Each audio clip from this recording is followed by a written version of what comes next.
अरे तारिका, ये क्या कर रही हो? ऐसा क्या कर दिया डॉक्टर साहब ने?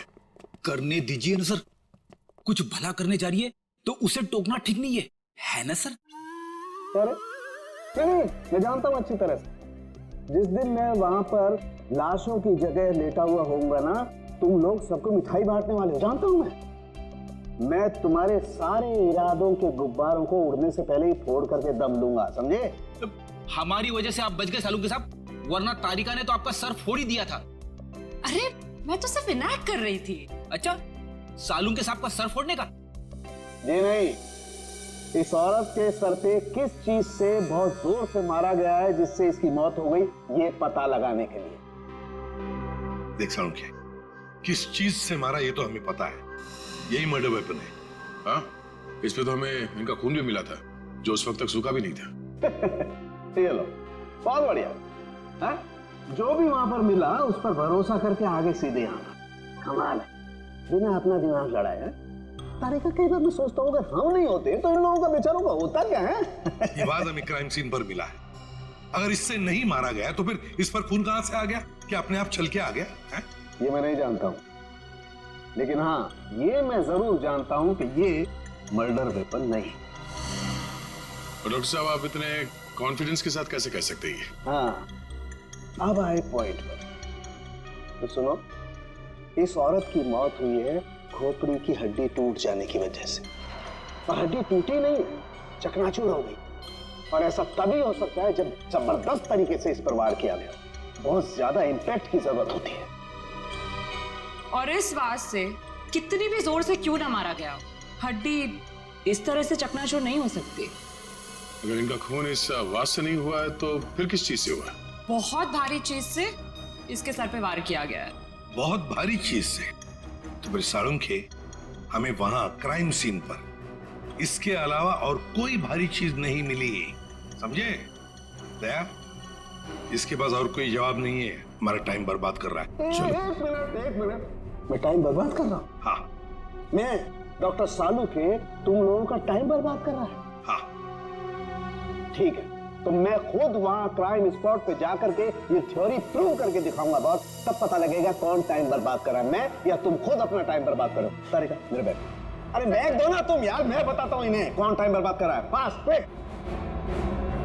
सब अभी बता दो, मैं टाइम बर्बाद कर रहा हूँ। अरे सालू के साथ तो कोयले के इंजन की तरह धुआं उड़ाते हुए चले गए, गुस्सा हो गए क्या? हाँ, तुम्हारी वजह से। अब आएगा मजा।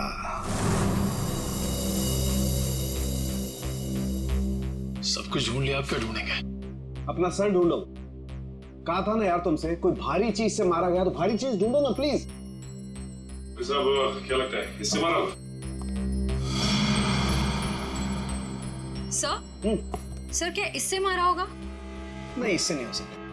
सर ये देखिए सर, काफी भारी है सर, इससे मारा होगा।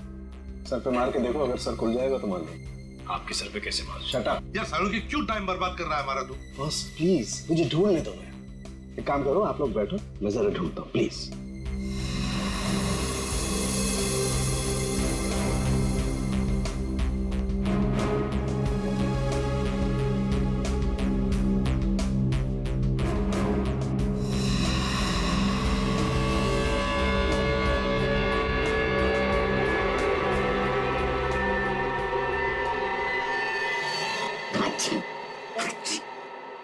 पूरी दुनिया में सर्दी फैलाएगा।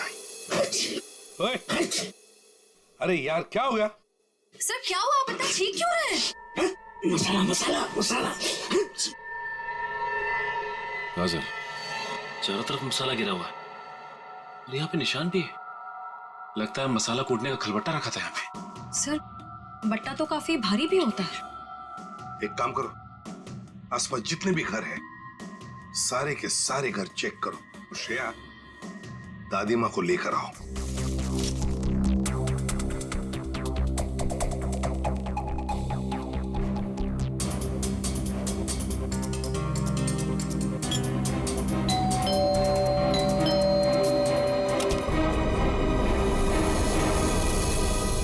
आप लोग?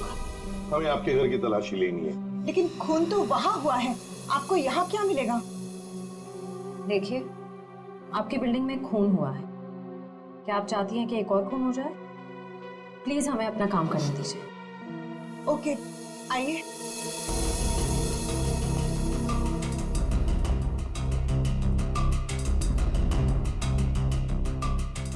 शोभा भी ना मरने के बाद भी मेरी पीछा नहीं छोड़ेगी।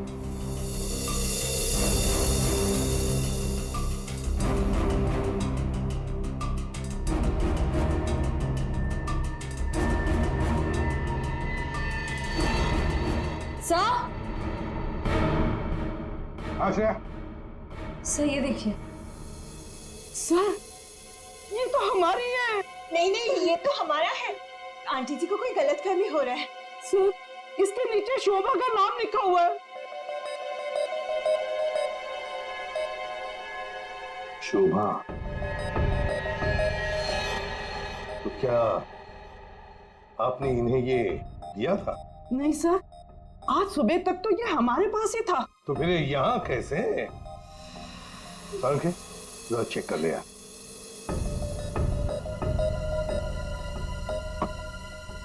वो क्या है ना सर, मैंने गुल्लू के पापा को छोले खिलाने का वादा किया था।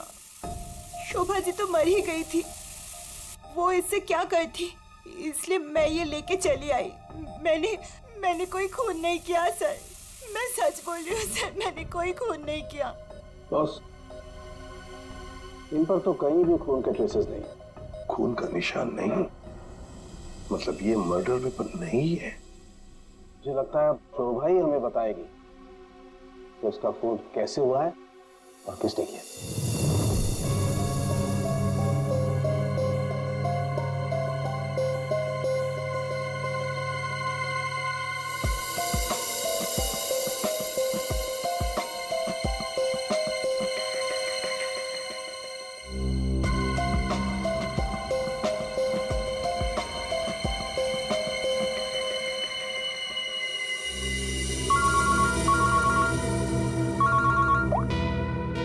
आसान के बोल। अच्छा, गेरू मिट्टी। अच्छा, ठीक है सचिन, मर्डर वेपन का पता चल गया है। पर वो क्या है सर? गमला। गमला? हाँ, गमला।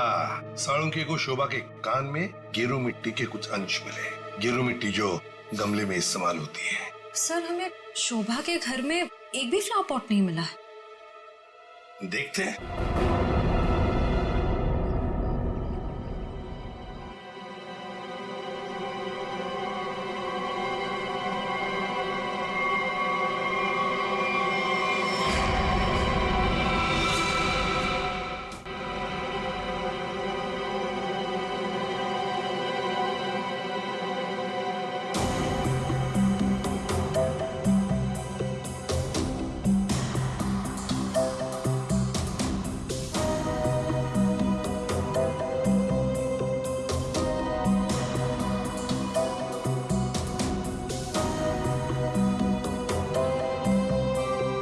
गमला यहीं पर गिरा है।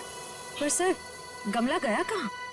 हो सकता है किसी ने साफ कर दिया हो ताकि कोई सुराग न बचे, लेकिन मौत हुई है इस गमले की वजह से ही।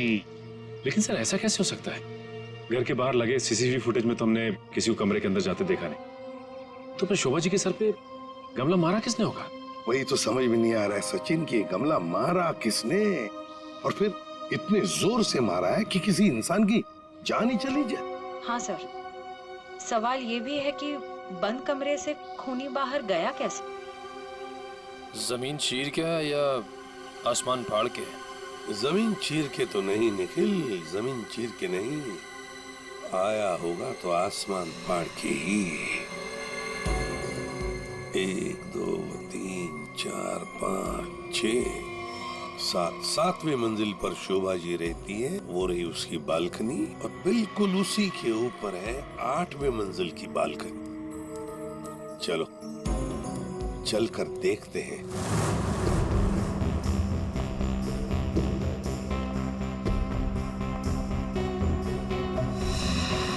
सर, आश्रया, सर ये देखिए, स्टैंड जैसा कुछ है। स्टैंड जैसा तो है।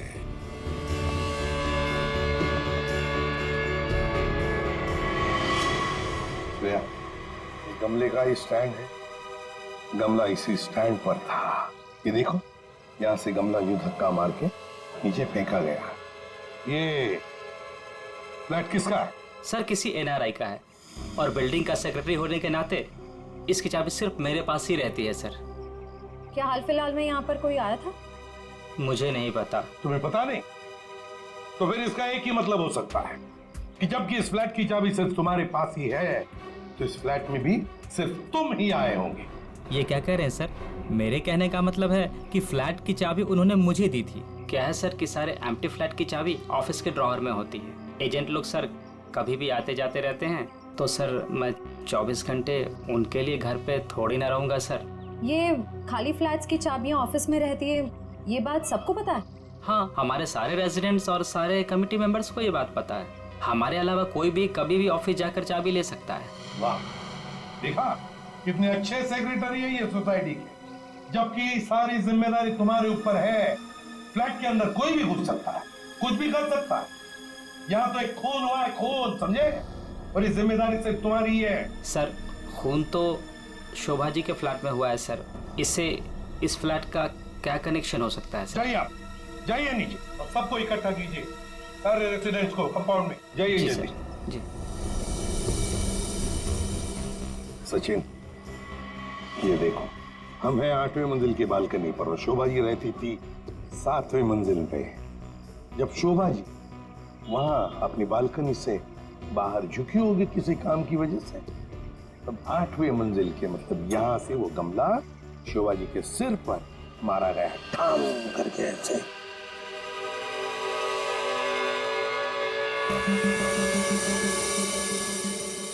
भगवान का लाख लाख शुक्र है, वरना आज तो मसाला कूटने के चक्कर में मेरी कुटाई हो जाती उन सीआईडी वालों के हाथों। इसीलिए छोले को मारो गोली, ये लौकी खिला दूंगी गुल्लू के पापा को। ओह गॉड!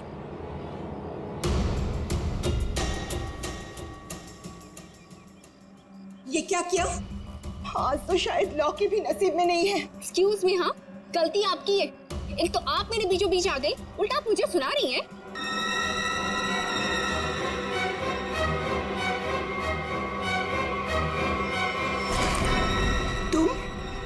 तुमको तो मैंने कहीं देखा है। देखिए, आपका जो कुछ भी नुकसान हुआ है उसके लिए आई एम सॉरी। मैं थोड़ी जल्दी में हूँ। रुक रुक, तुम वही सफाई करने वाली हो ना? अरे छोड़ मेरे हाथ। तेरी वजह से वो शोभा मेरे ऊपर राशन पानी लेके चढ़ गई थी। कौन शोभा? कैसा राशन पानी? मैं कुछ भी नहीं जानती। Excuse me. अरे स्क्वीज तो तेरी आज मैं करूंगी। तेरे जाने के बाद ही शोभा का कत्ल हुआ था। क्या? चल मेरे साथ, सीआईडी के पास चल। चल। हमें उस चीज का पता चल गया है जिससे शोभा जी का खून हुआ है। एसीपी साहब, क्या आप मुझे बता सकते हैं वो कौन सी चीज है जिससे मेरी पत्नी का खून हुआ? Flower pot. Flower pot? जी हाँ, फ्लावर पॉट। बिल्डिंग के 8वें मंजिल पर जो फ्लैट बंद पड़ा है उसके बालकनी के ऊपर रखा गया था ये फ्लावर पॉट और ऊपर से शोभा जी के सिर पर मारा गया। फ्लावर पॉट किसने किया ये सब? मुझे नाम बताइए जिसने मेरे परिवार को हमसे छीन लिया। बताइए एसीपी साहब, कौन है वो? ये तो कहना पड़ेगा कि बड़ा चालाक खूनी है ये, बहुत अच्छी तरह से प्लानिंग की थी, लेकिन भूल गया कि कोई भी कातिल कितना भी चाहे चालाक क्यों ना हो, कोई ना कोई गलती तो कर ही जाता है। जानना चाहते हो कौन है वो खूनी? आप में से ही कोई है, आप में से। ये सफाई करने वाली है। आज सुबह जब शोभा का खून हुआ था उससे पहले मैंने इसको बात करते हुए देखा था। अभी भेस बदलकर भाग रही थी। देखिए, मुझे नहीं पता कि ये औरत कब से क्या बकवास किए जा रही है। मैं तो यहाँ पर पहली बार आई हूँ। मेरा हाथ छोड़ो ना। मैं सच बोल रही हूँ, मैंने इससे झगड़ा करते हुए देखा था। मुझे तो लगता है यही खूनी है सर। क्या बकवास किए हम पता लगा लेंगे। जरा देखिए इस लड़की को और बताइए, क्या आप में से किसी ने इसको देखा है आज सुबह? हाँ सर, मैंने देखा इस लड़की को। सर, ये वही लड़की है जो आज सुबह में शोभा जी के साथ लड़ रही थी। रुक, कहाँ भाग रही है?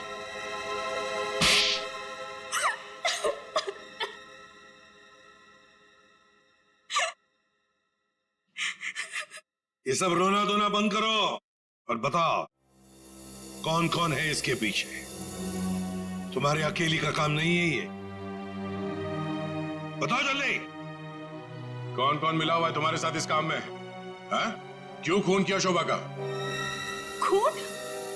नहीं नहीं सर, मैंने कोई खून नहीं किया। मुझे कुछ नहीं पता, मैं सच कह रही हूँ। जमाना बड़ा बदल गया है सर। इतनी महंगी घड़ी और ब्रांडेड चप्पलें पहन के घूम रही है। यहाँ तो सीआईडी में ईमानदारी से काम करने के बाद पिछले 5 साल में ये वाले जूते पहन पाया हूं मैं। हाँ, सच कह रहे हो फ्रेडी। लेकिन ये है ना, मुखौटा पहनी है सफाई कामगार का, है तो कोई और ही। पूर्वी, ऐसा नहीं बताइए। हाँ, बोल नहीं, प्लीज प्लीज मैम, मुझे मत मारिए, मैं बताती हूँ, मैं सब सच बताती हूँ। दरअसल मेरे पास एक फोन कॉल आया था।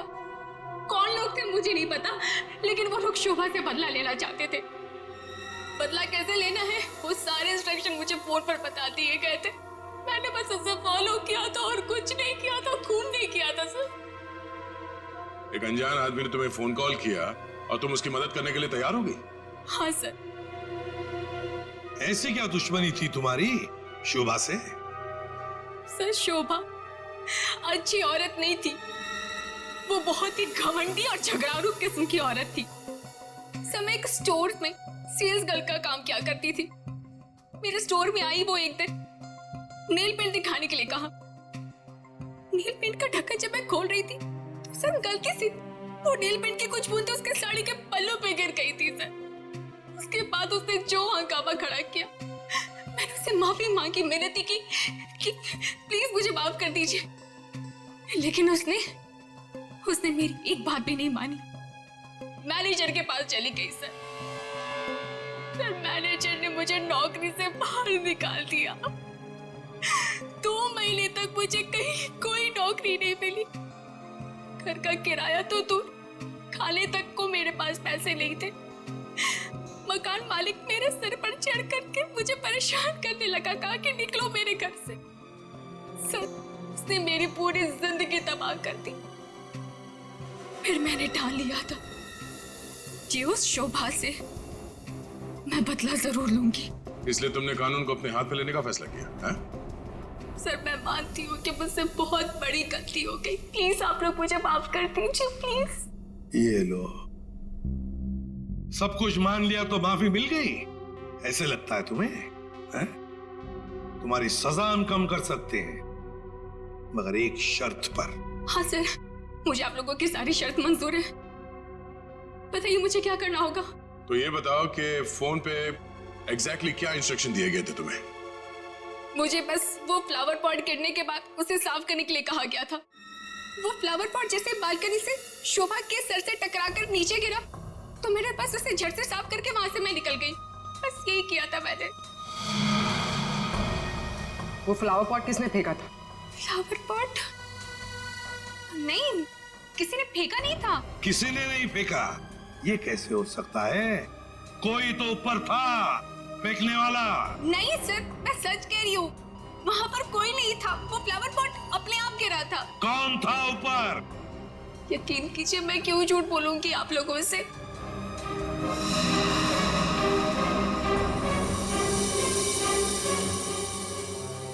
निखिल, पता लगा किसका फोन आया था शीला को इंस्ट्रक्शंस देने के लिए? सब दया, टूटे हुए फ्लावर पॉट के टुकड़े अच्छी तरह से देख।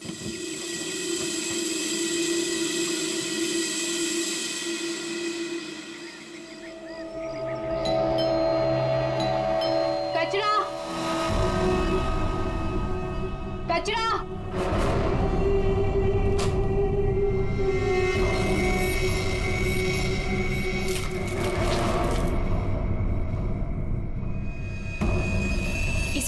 जगह फेंकना और संभाल के देना, कोई देखे नहीं। आप चिंता मत कीजिए, मैं सब संभालूंगी।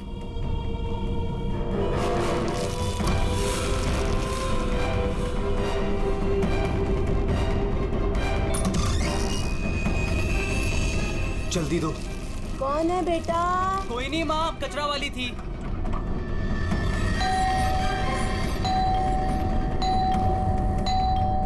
अरे कौन है? कचरा। अरे आ रही हूँ, क्या बैग खराब कर देगी? है? तू कौन है? मैडम, मैं ना नई सफाई वाली है।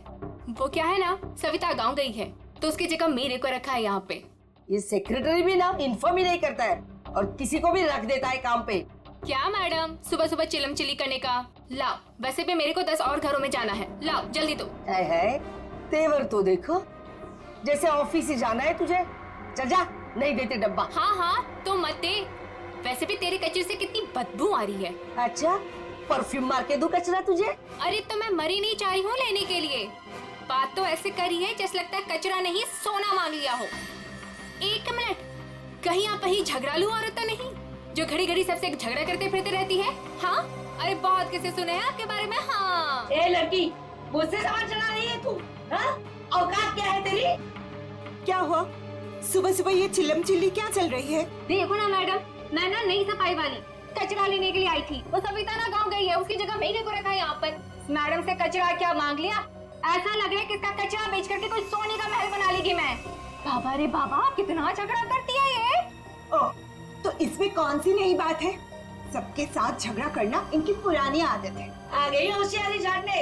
ए सुन, हमारे फटे में टाउन मत अड़ा, माइंड योर ओन बिजनेस। चल, देख रहे हो ना कैसे झगड़ा कर रही है ये। वाह वाह, बड़ी आई, माइंड योर ओन बिजनेस।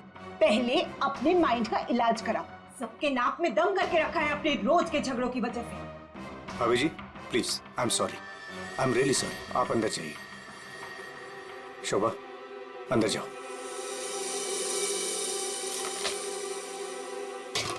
जाओ।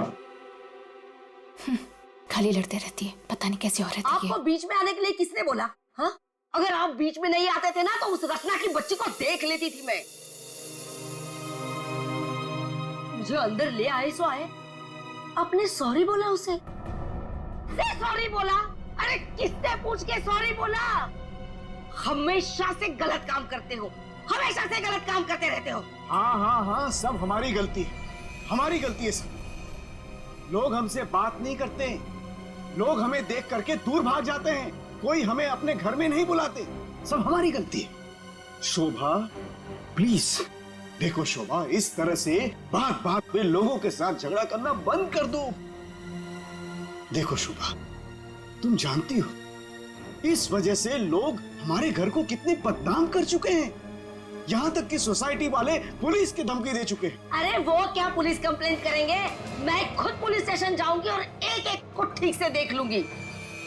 और आप उनकी साइड ले रहे हो? उनकी? आपको अपनी बीवी की कोई फिक्र नहीं है क्या? हाँ, मैं तो हूँ ही ऐसी, झगड़ालू हूँ। मैंने सबकी नींद हराम करके रखी है। और ये बिल्डिंग वाले, ये तो संत महात्मा है ना। बहू, वो लोग भी गलत हो सकते हैं, लेकिन लोगों से बात करने का एक अलग ही तरीका होता है। आइए आइए, पधारिए। अरे मैं तो वही सोच रही थी कि अब तक आप कैसे नहीं पधारी अपने लाडले की तरफदारी करने के लिए। देखिए माँ जी, एक तो वैसे भी इन्होंने आपको मेरे मत्थे मड़ा है, वो भी मुझसे पूछे बिना। मेहमान बनकर आई हो तो मेहमान बनकर रहो घर में। शोभा, माँ से इस तरह से बात नहीं किया करते। तो आप कहो ना अपनी माँ से कि मुझसे बात ही ना करे। अरे पूरा दिन इनकी सेवा करती रहती हूँ, फिर भी ये सब सुनना पड़ता है। बस मॉम बस, सुबह सुबह दिमाग खराब करके रख दिया है। और अब दादी और डैड से कैसे बात कर रहे हो? क्या ये घर दादी का नहीं है? चुप कर, बदतमीज लड़की। बड़ों के बीच में बात करने से अच्छा है कि तुम अपनी पढ़ाई करो। पर तुम कहाँ पढ़ाई करती हो? पूरा दिन इस मोबाइल और लैपटॉप में घुसी रहती हो। ये किसकी फोटो है? कौन है ये लड़का? तेरा बॉयफ्रेंड तो नहीं है? मॉम, जैसे अभी आपने बताया ना कि मैं आपके मामले में इंटरफेयर ना करूं, वैसे आप मेरे मामले में इंटरफेयर ना करे तो अच्छा होगा। बदतमीज लड़की, मुझसे जबान लड़ा रही है तू? बड़ों से बात करने का तमीज नहीं है तुझे? अगर मुझसे जबान लड़ाई ना तो याद रखना। हाँ, क्या कर लोगे आप? हाँ, क्या कर लोगे? जैसे भैया को इस घर से निकाल दिया वैसे मुझे भी निकाल दोगे? हाँ? माँ, शोभा, बस बहुत हो गया।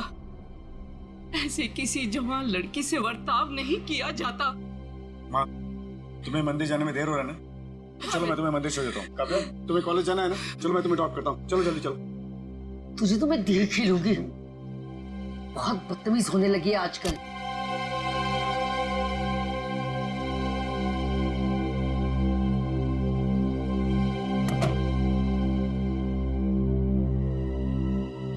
आने दो इस बुढ़िया को मंदिर से, दरवाजा ही नहीं खोलूंगी। देखती हूँ अंदर कैसे आती है।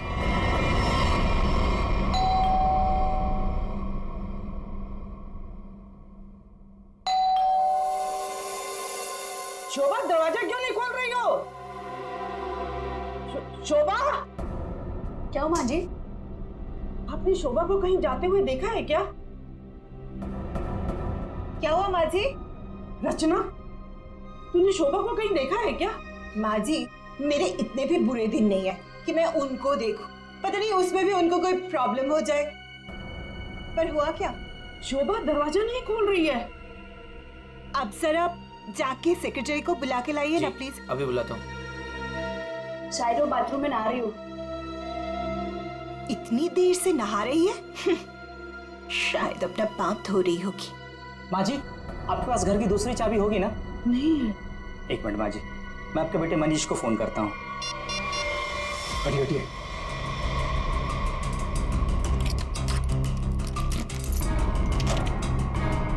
माँ, दरवाजा अंदर से बंद है। अंदर से कैसे बंद है?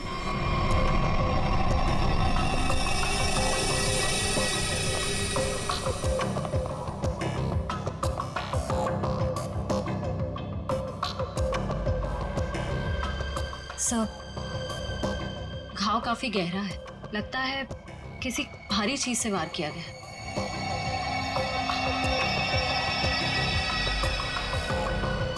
सर, हो सकता है कोई एक्सीडेंट। इनका पैर फिसला और किसी चीज से टकरा के गिर गई। हाँ, एक्सीडेंट हो सकता है। एक काम करो, घर में जितना सारा फर्नीचर है चेक करो, उसके कॉर्नर चेक करो फर्नीचर के, और फिर देखो कहीं पर नुकीली चीज है क्या, शायद उससे टकराई हो।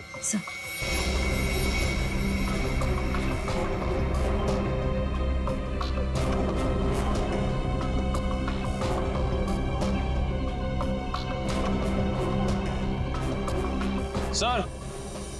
हाँ निखिल।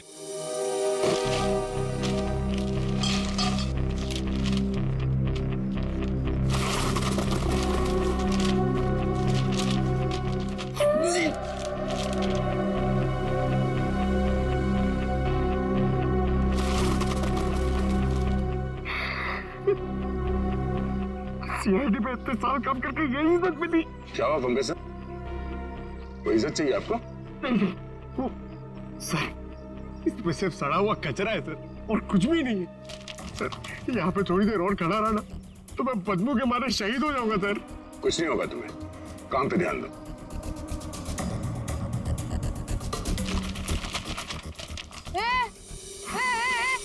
ये क्या कर रहे हो? ये मेरा इलाका है, यहाँ मैं किसी और को कब्जा जमाने नहीं दूंगी। अरे कौन कब्जा करना चाहता है? मेरा बच्चा है तो मैं खुद यहाँ से सलट लूं। तो फिर मेरे इलाके में कचरा चुनकर ये मेरे पेट में लात क्यों मार रहे हो? अरे मेरी माँ, आपके पेट पे कोई लात नहीं मार रहा है, मैं खुद यहाँ पे अपनी नौकरी बचा रहा हूँ। देखो, तुम लोग जाओ यहाँ से, ये मेरा इलाका है, मैं किसी और को कचरा चुनने नहीं दूंगी। जाओ जाओ। हम लोग सीआईडी से हैं और इस कचरे में सुराग ढूंढ रहे हैं। हाँ? सीआईडी? रुक रुक, देखो जरा, चलो। सर, हाँ, सर पे पैर रख के भाग गई सर। आपको थोड़ा सॉफ्ट रहना चाहिए, आपको देख के डर के भाग गई। सर वो टाइम नहीं ना, वो कचरा।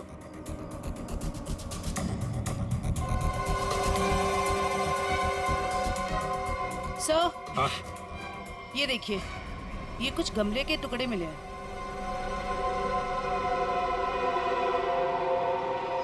अच्छा, खून लगा हुआ है। हाँ दया, लगता है ये वही फ्लावर प्लॉट है जिससे खून हुआ है। अब ये खून शोभा का है या नहीं, ये तो फोरेंसिक लैब से ही पता चल जाएगा। लेकिन और भी तो कुछ होना चाहिए यहाँ पर, और कुछ होना चाहिए। देखो जरा अच्छी तरह से देखो दोबारा। सर बाकी तो हमने हर जगह देख लिया सर, और ऐसा कुछ मिला नहीं जो। देखो तो सही। यहाँ मैंने कुछ नहीं किया साहब, मैं निर्दोष हूँ साहब, मैं निर्दोष हूँ। कुछ नहीं किया तो हमें देखे भागी क्यों? वो साहब बिरजू कह रहा था कि जब भी पुलिस वाले देखो ना तो अपनी जान बचाओ और भागो, पता नहीं फिर कब मुसीबत में फंस जाए। एक मिनट देखो, किसी भी मुसीबत में नहीं फंसोगी तुम। इतना बताओ, क्या सुबह तुमने यहाँ से कुछ कचरा उठाया था? हाँ, घबराओ मत, उठाया था कचरा? हाँ उठाया तो था, इस थैले में ही है। दिखाओ जरा। नहीं नहीं, मैं नहीं दूंगी, ये मेरी रोजी रोटी है साहब। अरे हमें उसका भजिया नहीं तलना है, हमें सिर्फ ये देखना है कि उसके अंदर क्या है। इधर दो।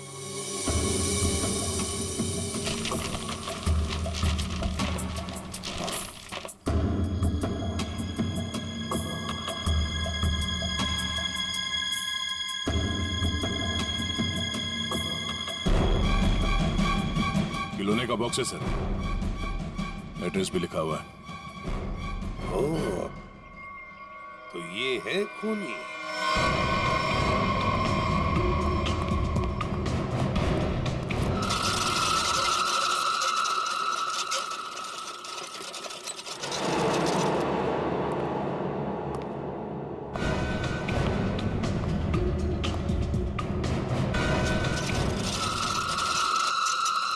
कौन है? कौन है? अरे कौन है यहाँ? सामने आओ। कौन है?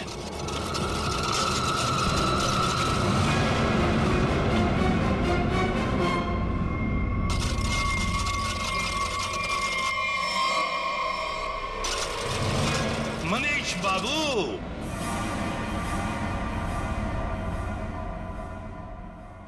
हाँ, खिलौनों के साथ बहुत खेल खेल लिए, अब ये तुम्हारा खेल खेलना खत्म।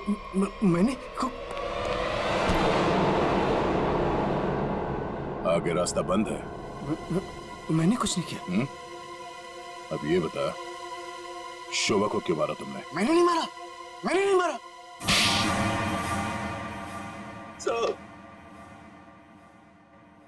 शोभा एक झगड़ालू औरत थी साहब, झगड़ालू औरत। हमेशा गालियां देती थी साहब, हर छोटी मोटी बात पे चिल्लाती थी, भद्दी भद्दी गालियां देती थी। आतंक था साहब उसका एक। हम सबको वो मेंटली टॉर्चर दे रही थी साहब, लेकिन फिर भी हम सबने सहा, हर बात को सहा साहब। जब तक ये बात घर के चार दीवारी तक थी तब तक तो ठीक था, लेकिन धीरे धीरे ये बात साहब घर के चार दीवारी से बाहर निकल के मोहल्ले तक फैल गया।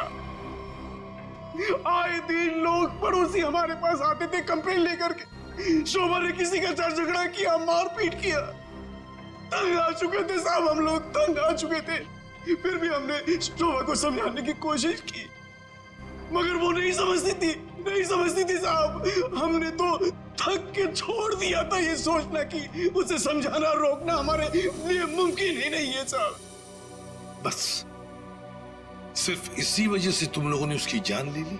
तो और क्या करता साहब, बताइए आप मुझे। सोसाइटी वालों ने उसे तंग आकर के हमें नोटिस दिया घर खाली करने के लिए। अगर हम घर खाली नहीं करते इस सूरत में वो हमें पुलिस की धमकी दी।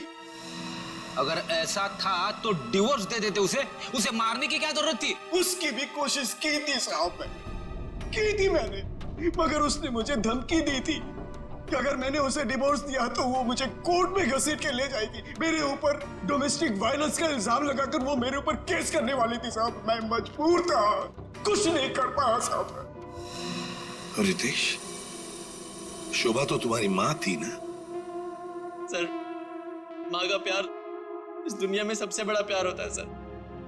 पर वो तो सिर्फ अपने आप से प्यार करती थी सर। उसकी जरूरतें, उसका घमंड सिर्फ उसके लिए ही था सर। इस वजह से जब उसे मेरे और मेरी गर्लफ्रेंड वानी के बारे में पता चला तो उसने इंसल्ट करके मुझे घर से बाहर निकाल दिया सर। और इसलिए जिस माँ ने तुम्हें जन्म दिया उसे ही मौत की नींद सुला दी तुमने, सिर्फ अपने खुशियों के लिए, हाँ? एक दिन रितेश मेरे पास आया एक सुझाव लेकर। उसने कहा कि पापा, अगर हमारी जिंदगी में शांति और चैन चाहिए तो शोभा की जिंदगी खत्म करनी होगी। और इसके लिए तुमने अपने पड़ोसी किशोर और नवीन की मदद ली, जो शोभा के दुश्मन थे उसके बर्ताव की वजह से, हाँ? सिर्फ इनको ही नहीं दया, इन्होंने बाकी सारे लोगों से भी कांटेक्ट किया जिनका कोई न कोई झगड़ा था शोभा के साथ। उन सबको अपने प्लान में शामिल कर लिया, शोभा को मारने के प्लान में। शीला के बारे में तुम्हें कैसे पता चला? काव्या ने मुझे बताया। उसने शीला और शोभा के झगड़े के बारे में, क्योंकि काव्या शोभा के साथ ही स्टोर में गई थी। तो तुम्हारे इस प्लान को अंजाम देने के लिए कोई बाहर वाला चाहिए था, और ये शीला इस काम के लिए एकदम परफेक्ट थी। और इसे शोभा से बदला लेना था, इसलिए ये भी मान गई, हाँ? वैसे सारी प्लानिंग की कैसे तुम लोगों ने, बताओ जरा। नवीन ने ऑनलाइन पर ट्रॉली बुक की थी। डिलीवरी होने के बाद वो ट्रॉली और रिमोट वाणी को दिया था। वाणी पेशे से इंजीनियर है साहब। वो ट्रॉली और गमले को किस तरह से रखना है इसकी प्लानिंग उसने नहीं की थी। और फिर वो ट्रॉली और रिमोट लाके किशोर को दे दिया।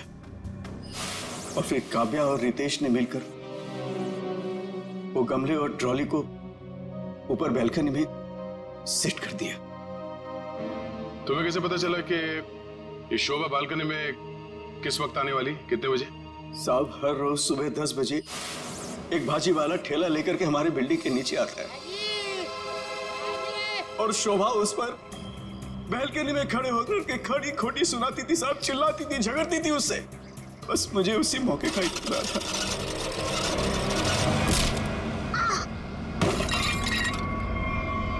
और फिर मैंने मां को फोन किया।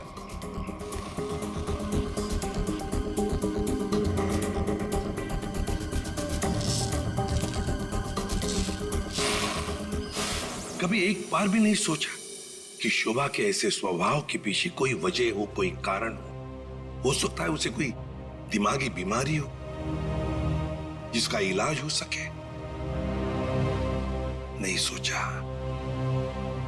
तुम सब ने सिर्फ अपने ही बारे में सोचा, तंग आ गए उसके स्वभाव से, इलाज नहीं किया उसका, बस जान ले ली उसकी। कानून तुम सबको कड़ी से कड़ी सजा देगा।